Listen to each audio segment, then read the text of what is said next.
Welcome back to DAGryffyn Hobby. My name's Dave. Made some more progress on the layout. I've been working on the inner loop.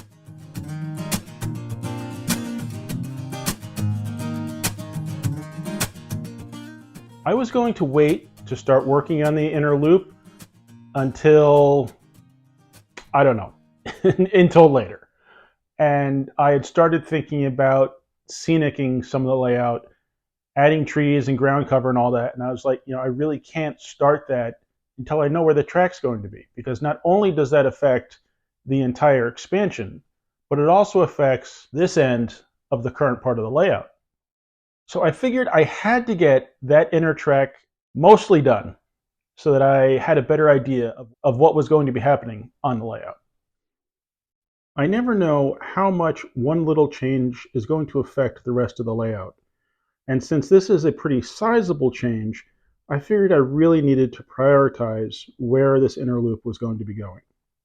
I now have this blank space to the right where the tracks used to loop under the tunnel. Now that they don't go through there anymore, I'm left with a good size portion that I just don't know what to do with. I could go and leave it as is and kind of scenic it up and close up the mountain, or I could extend the upper loop.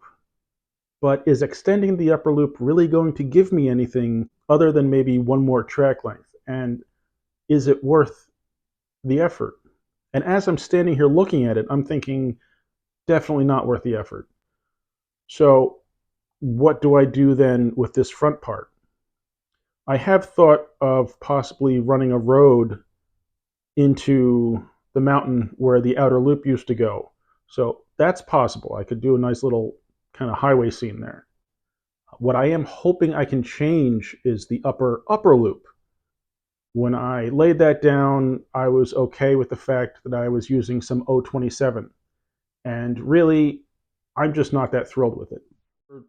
In order to get the inner loop ready, I pulled the track up and then cut out the 1.5-inch foam from the entrance to that tunnel where the engine is sitting, all the way to the edge of the layout here. Once I did that, I had to figure out how I was going to decrease the height of the inner loop, because I needed to bring it down that 1.5 inches so that the tracks would be level on the expansion part of the layout. I did try to use the Woodland Scenics incline-decline set, and it sort of worked. I got the wrong set. There are two sets. One of them is just wedges of all the same size, and the other one is a complete set to drop down the amount of height that the kit's for. So instead of having, an 1.5 inch thick piece, 1 inch thick piece, a 1/2 inch, and so forth, I only had these 1/2 inch thick pieces. So I had to figure out how to make that work with the foam I had on hand. It seems to be pretty smooth. That's one of the nice things about using the long straight pieces, is that there's really not a whole lot of place for it to sag. I should have probably gone back and watched my previous videos, because I couldn't really remember how I cut this portion of the track so nicely. This I tried to cut a couple times, and I feel like I butchered it each time. I don't know if I'm going to try again and replace this whole turn here and try to cut it again, or if I'm just going to live with it as is. I guess it's going to depend how well the trains run over it. It works fine as far as the lift bridge is concerned, but I feel like there's going to be some significant noise over these gaps. I managed to get this seam to be pretty small by grinding the rail at an angle on a bench grinder after I'd already cut it.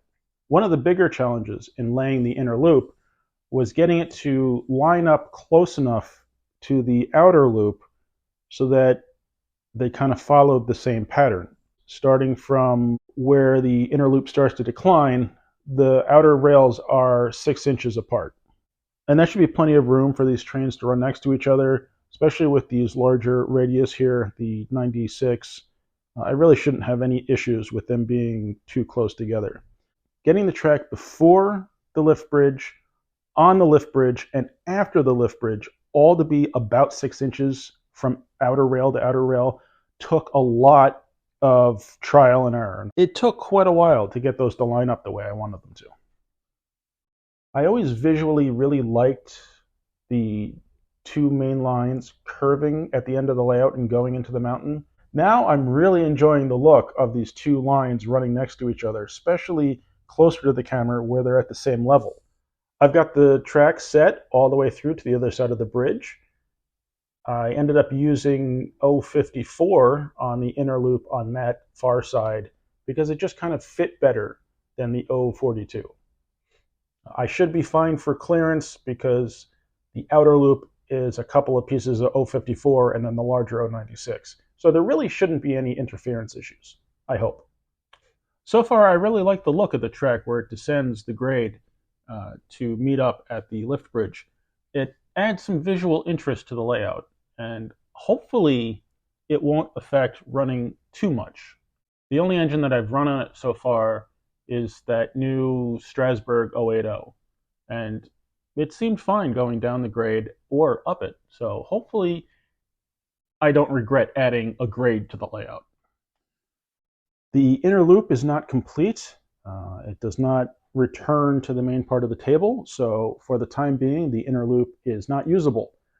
I need to finish the track on that far end of the table and then bridge the gap between that table and the older part of the layout so that I can complete the loop. When I was trying to test run an engine over it, the engine stopped at the lift bridge. And for a few minutes, I couldn't figure out why. I figured, did I not properly wire the power? Was there a break somewhere? And then it dawned on me.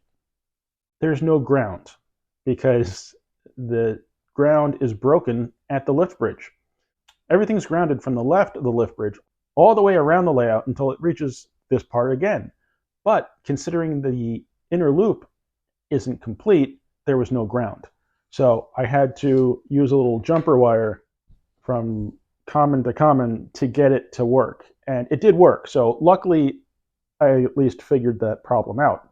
So what I'm going to do is run an additional ground wire from the control board, probably most of the way around, maybe to just past the Menards Bridge, because I have a drop there, and I'll maybe ground the tracks there, or maybe even further around the layout. I guess it really depends on how the performance is once I get an additional ground wired in. Because I have two separate loops that go over the lift bridge, I had to wire two circuits. I have the switch here for the outer loop and the switch here for the inner loop. What that does is it cuts the power to the track on this side of the lift bridge so that the trains don't run off the edge. Same concept on this side. That's the switch for the outer loop. That's the switch for the inner loop.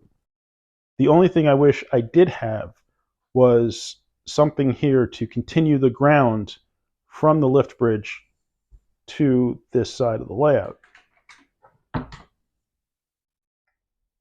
On this side of the layout, these are all 054, as are these two pieces, before it transitions to 094 or 96 or 92 or whatever it is. I'm no good with numbers on the outer loop.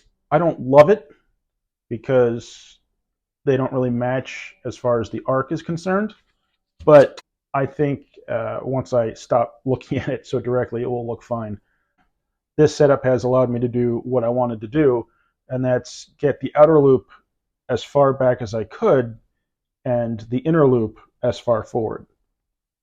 Uncertainty at this point, but what I do know is that having the outer loop completed around the layout is amazing. I really love the extra length to it. I unfortunately haven't run trains as much as I would like to have.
I hope you enjoyed the video. Thank you very much for watching.